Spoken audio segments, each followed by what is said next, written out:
It always astonishes me how Cyril thinks that we're idiots. It astonishes me how the ANC thinks that we're idiots. And I think they're targeting a specific market. They're talking to specific people. But at the same time, you gotta wonder, do they really think these lies are working? Wait until you hear how Cyril Ramaphosa has doubled down about AfriForum. And it seems that the ANC isn't going to heed Trump's warning. Let's get into it.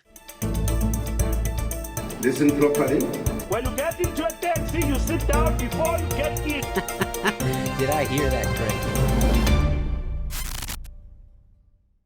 Hello, ladies and gentlemen. Welcome to Newsflash. I'm your host, Joe Emilio. Thanks for tuning in. Okay, so President Ramaphosa was at National Assembly and he was answering some questions from all the politicians. I'm not going to go into every single detail. I'm just going to talk about this one clip that was released, and it had to do with AfriForum. And I recently did a video showing how mainstream media and politicians are lying about what AfriForum is doing. Please go check it out. Link is in the description and in the pinned comment. And it just baffles me how the ANC just doubles down. I mean, do they think we're idiots? Now, possibly they're talking to a specific target market, but come on. Like, I'm sure a lot of people are not falling for this BS. But anyway, let's have a look. And my disappointment at what AfriForum and Solidarity have been doing in spreading misinformation. There's that word again, that buzzword, misinformation. I'm so sick and tired of that word, misinformation or disinformation. Oh, it's become such an annoying word because these lefties use it as like a weapon. Like, oh, misinformation. Oh, yes. Just like, you're racist, and they expect you to shut up. Here it comes, guys, the doubling down. Here it comes. Here's the kicker. About their own country in the United States. And I regard that as being non-patriotic, because when you're a patriot of a country, this ought to be good. The best you do is to resolve the problems or issues you have in country rather than begin to damage the sovereignty of your country by running off to other countries and expecting them to take action against your own country. Okay, this is very good. This I'm going to show you a clip now of Cali Creel saying that he attempted many times to reach out to Cyril Ramaphosa. It's not like AfriForum just all of a sudden decided to do this, right? They've been trying to reach Cyril Ramaphosa for a long time, and Cyril just ignored them. So have a look at this. Well, the president must also tell you that we wrote to him numerous letters. Also, just before we departed to the US, we wrote another letter to him asking for discussions. He simply ignored us. So now to come and tell us, well, why don't you come and discuss? We wanted to discuss, and he ignored us. Gee, I wonder why. There, you see? So it's interesting that Cyril now is playing this where, oh, but you guys just left and complained. And I mean, he's being kind of a baby, right? Because like, he's like, oh, you guys tattletaled on us. And now the whole world can see the truth. This is actually like quite embarrassing, to be honest, like the level at which they're trying to just blame AfriForum. And here's the thing, make no mistake, it's not AfriForum's fault at all. It is the ANC's fault that we're in this mess. But of course, the ANC wants to pin this on someone else. Someone else must take the blame, the white man. It's nothing new. Because in part, through what they have done, they have instigated the action that is now being taken against the people of South Africa. And the fact whether that is treasonous or not is a matter that obviously our law enforcement agencies need to look at.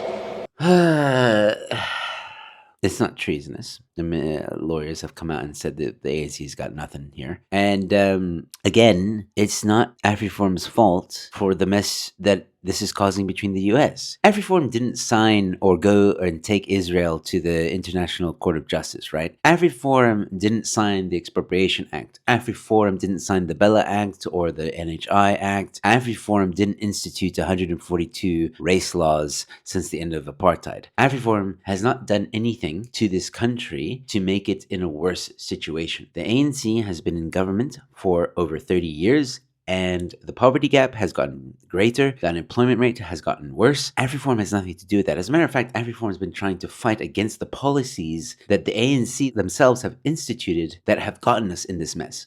The National Prosecuting Agency needs to look at that, but I take a dim view, in fact, a very negative view of what has ensued as they run around the world, bad-mouthing their own country.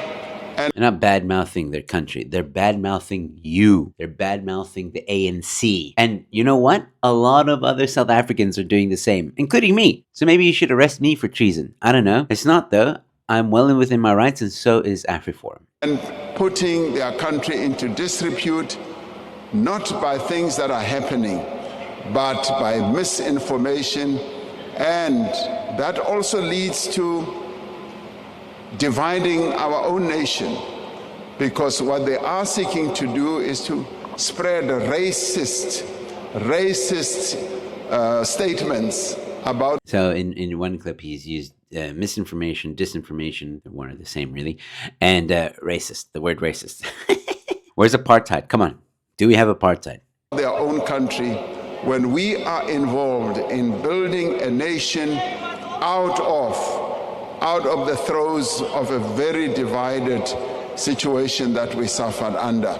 So, well, he alluded to apartheid. I don't know. That's half a point, I guess. Bingo. I don't know. He's used all the buzzwords in like a span of 2 minutes. Like, wow. I am hugely disappointed and take a dim view of what AfriForum and Solidarity have done. Shocker. Well, luckily, most of South Africa don't give a damn if you give a dim view of what's AfriForum have done. President Ramaphosa's accusations against AfriForum and Solidarity in Parliament are invalid, as he himself is responsible for the breach of trust that has occurred. It was President Ramaphosa who signed the BELA Act, which targets Afrikaans schools and consequently threatens the survival of Afrikaans cultural communities. Did he really think we would meekly accept this act of aggression against us? Under his leadership, ANC leaders have acted unpatriotically and disloyally toward the people of the country through mismanagement and corruption. He has also placed the country in line of fire by, among other things, signing the Expropriation Act, which will drive away investors and lead to increasing poverty. Furthermore, Ramaphosa is dishonest with his claims that local solutions could have been found for these disputes, as he blatantly ignored AfriForum's letter to him in April 2024 regarding the dangers of the expropriation law. He also treated us with contempt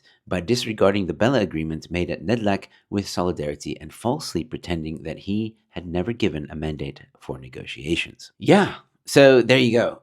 Cyril has, in a way, kind of answered our questions with how he is going to handle the relationship between the US and South Africa. They're basically going to double down. Gee, who didn't see that coming? Typical. And it seems that the ANC is planning on doubling down because their transformation laws are going to stay, aka communist agenda, aka BEE and other racial laws. So they have no intention so far of changing these laws or changing anything that they're doing. It is white man bad, orange man bad, you're all bad, you're all racist, you're all this, you're all that, and in line with the left-leaning narrative, and they're just going to double down on it. And meanwhile, once again, who suffers? The South African people. I really hope that come 2029, we all unanimously say, Futsek ANC, because I think from now till then we're gonna see just how much South Africa can suffer, and the only people to blame is the ANC. I think we're in for a very rough ride, and I think the ANC are not gonna make it past 2029. At least one can hope. But let me know in the comment section if you agree with me on that. How do you feel about this doubling down, and do you believe what Cyril is saying? Do you agree with what Cyril is saying? Please also don't forget to become a member, ladies and gentlemen. It goes a long way to supporting me and this channel and helping me to produce this content for you guys. There's a lot of exclusive perks, and all you need to do is check out that join button at the bottom of this video, or the link in the description or pinned comment. And if you can't become a member, please consider giving a super thanks. Also goes a long way to supporting the channel, or a Sasa thanks as we call them on this channel. And while you're down there giving a comment, don't forget to like this video, share it far and wide, and subscribe to the channel. I've got more content coming your way, and with all that being said, thanks for watching. Your Newsflash is in. I want to talk. Go ahead, tell me all about it. Who did it? Your girlfriend, she won't let me run around the house and all she do is fuss at me all the time. Dog do this, dog got a day. And if she told you she treated me good, No, she not. She lied, bro, to live in our house, bro. And I ain't trying to tell on her, but I caught her on the phone talking to another boy, all lovey-dovey, like, oh, honey, oh, honey. Yeah. You got caught, now you upset. He ain't falling for that.